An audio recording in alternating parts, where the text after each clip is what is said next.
since my last video on this channel, Pochettino's been announced, Kante's left, Havertz is going to Real Madrid, Neymar's inbound, it's all happened. But with that said, I'm back, I'm rested, I'm ready to go once again with all things Chelsea here for this episode of This Week at Chelsea, and there's a lot to go through, so sit back, let's have a chat, let's have a chin wag, and as always, be sure to like the video, subscribe and hit the bell notification to be notified of any future content on the channel. With that said, let's get into it!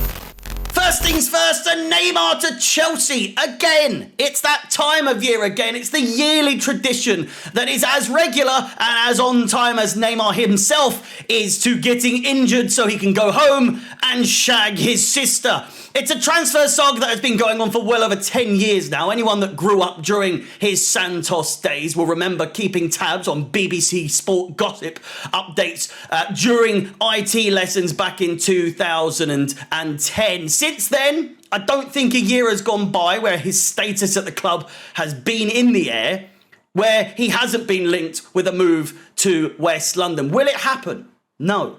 Of course it won't. A player at this stage of his career, a player of his talents, a player that has his level of fame that he does, will he be keen on a move to Chelsea? A side with no European football, a team which is hardly guaranteed success next season, a team that is on the rebuild? No. He's 31. It makes no sense. That said, according to reports, Chelsea are practically the only club that could afford to take him away from Paris Saint-Germain. Reports say that Chelsea have come to PSG officially to start negotiations, with the objective being to strike a deal for the Brazilian. Hardly going to be an objective to give him flowers. Pochettino has worked with Neymar in the past, and well, it didn't really work out. Let's be honest. High work rate is something that Pochettino is known for in his style of play, and this is one reason why I don't think it worked for him at Paris Saint-Germain.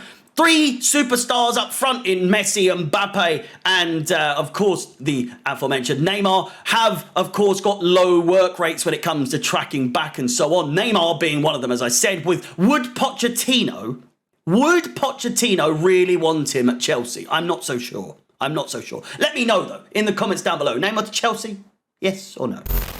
Departures up next, and it's official. More or less, that N'Golo Kante is almost certainly leaving in this window, with reports of a deal that would have him paid $100 million per year with a move to Saudi Arabia. The 32-year-old Frenchman, who has won it all at Chelsea, has more than earned his payday. With speculation of a new deal at Chelsea having gone quiet in recent times, I think it makes sense for both parties if this deal happens. As sad as it is to see a legend leave, it's for the best. He's very injury prone. We're looking to make a new midfield as it is.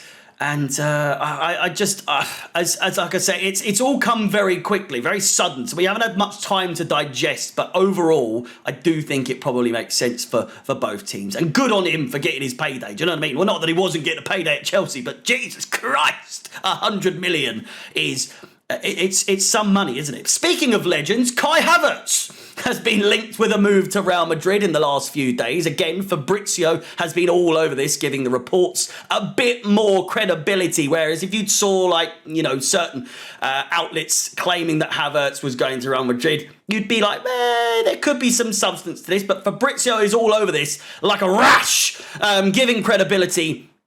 Especially when so many will be excited at the idea of him leaving. Hopes seemed to have been given a blow, though, with reports that the deal had collapsed. However, again, Fabrizio is sticking with the story that the deal is still on and that the player and Real Madrid are still on the same page. Chelsea are hoping more teams will join the race to sign the German, with the valuation set at £75 million at the moment. At a minimum, it would seem.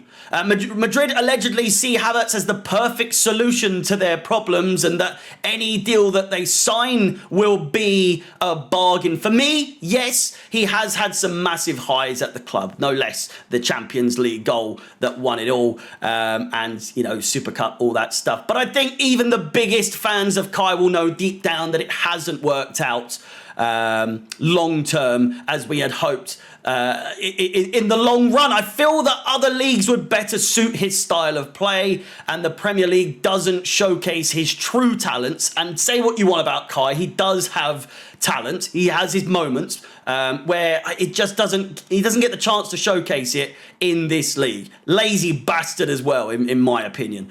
Once again, a move suits both parties in this scenario. From my perspective, that's what I think. Ruben Loftus-Cheek was almost certain to join for Kaio Tomori and Olivier Giroud at AC Milan next season, but following the departure of Paolo Maldini, the deal has taken a turn and is unlikely now to take place. I think even more.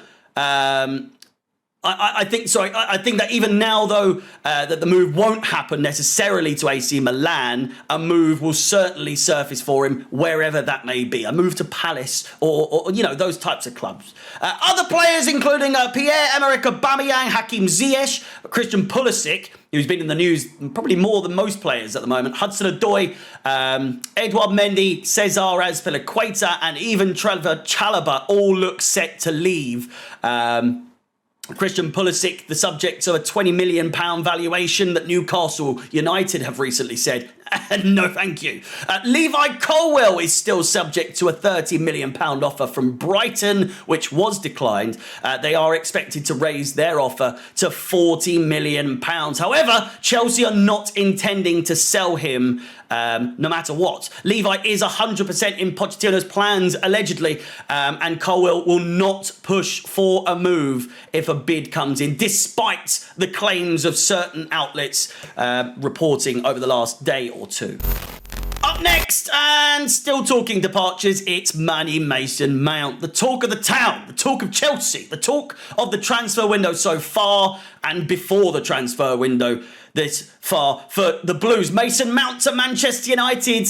Now, this is one, I wanted to leave it to marinate a bit before jumping headfirst into it like so many other, people have done so. But you guys know my view. You know my view on this situation. If you've watched me any time this season when I've spoken about the Mason Mount situation, I'm bored of it, essentially. I want it to have a conclusion already, and I want us to be able to move on once and for all, whether that's him staying or whether that's him going. Now, the news that has spread has varied over the last few days, with Fabrizio issuing that massive headline a few days ago that a deal had been agreed with Manchester United. Chelsea Twitter blew up. People got even angrier than they already are at him regarding the situation. Chelsea are now apparently asking for a minimum of £70 million for Mason, and we don't begin negotiations until that is established. As ever, and has been the theme in this Mount saga, it's all looking a little bit he said, she said, and a few people reporting on the deal truly know. There's few people that know who have been reporting on this, the intricate details behind closed doors, and if they do, then the details are being misinterpreted and in turn misrepresented into the public domain. Early in the window still, yes, we are just 7 days into June, but the thing is, this has gone on too long enough. It's already sour, it's already boring, it's gone on for months now. We want answers, we want a conclusion to this dead story. It's like a movie that you're like 3 hours into it and you think, I kind of have to ride this one out. Do you know what I mean? No one cares at this point. I don't think. No one truly cares. It's just, is he staying or is he going? That's all I want to know. This does not need to go until transfer deadline day. And if it does, God help us all. A deal, whether at Chelsea or Manchester United or Portsmouth or wherever he goes, needs to happen soon, because it has been for a while, but it's boring now. It's so boring. What it sounds like above all else is incredibly poor communication via the board to get anything done, whether he stays or leaves. But frankly, I have been over this for a while now, and it needs to end sooner rather than later. Finally, players coming in. We've signed Ecuadorian youngster Kendry Paez, who won't join until his 18th birthday in 2025. The Ugarte saga, I think that's how you say his name, is over, with him opting for Paris Saint-Germain. That's his career over. You know, if you've got a list of players at that, the sort of age that he is, that have gone to Paris Saint-Germain over the last decade or so, and there's so few success stories, I really don't understand why. But, I mean, we're not exactly in the right place to be trying to encourage people. We're not like a juicy kind of place to come to right now. But there is a process. There is a sort of foundation we're trying to build. And if he wanted to be a part of it, then so be it. But he doesn't. He want to go to PSG with the likes of Asensio, which another boring transfer, going from Real Madrid to PSG. Like, come on. Have you no ambition in your life? With Brighton losing McAllister to Liverpool, it's good to be back, by the way, but with Brighton losing McAllister to Liverpool via his release clause, it can only now be expected that a team that has pulled our pants down in the past so many times will try their hardest to do even more so when it comes to Moise Caicedo. Absolutely no chance we get him for anything less than 100 million, in my opinion. I've seen people say the minimum is 80 million. I think they're going to try and absolutely shag us as much as possible. Southampton are likely to ask for 50 million for Romeo Lavia. Chelsea remain interested following an extensive scouting of him in the last few months. Celta Vigo youngster Gabri Veiga is also an interest to Pochettino specifically. His release clause sits at 34.4 million, and Chelsea are allegedly prepared to act quick on this to get it done, with the intention of fixing the central midfield with the likes of Kante, as we've said, already departing, Kovacic, etc., all departing. I've read about Veiga specifically on Twitter, more or less, and then some of his stats here and there. From what I can tell, he can act as a defensive midfielder, but has good attacking tendencies and isn't afraid to move up the pitch to help progress moves as opposed to just sitting back. He bagged a brace against Barcelona a few days ago in a 2-1 win on the final day, and by all accounts was one of Celta Vigo's standout players of the season. And that is,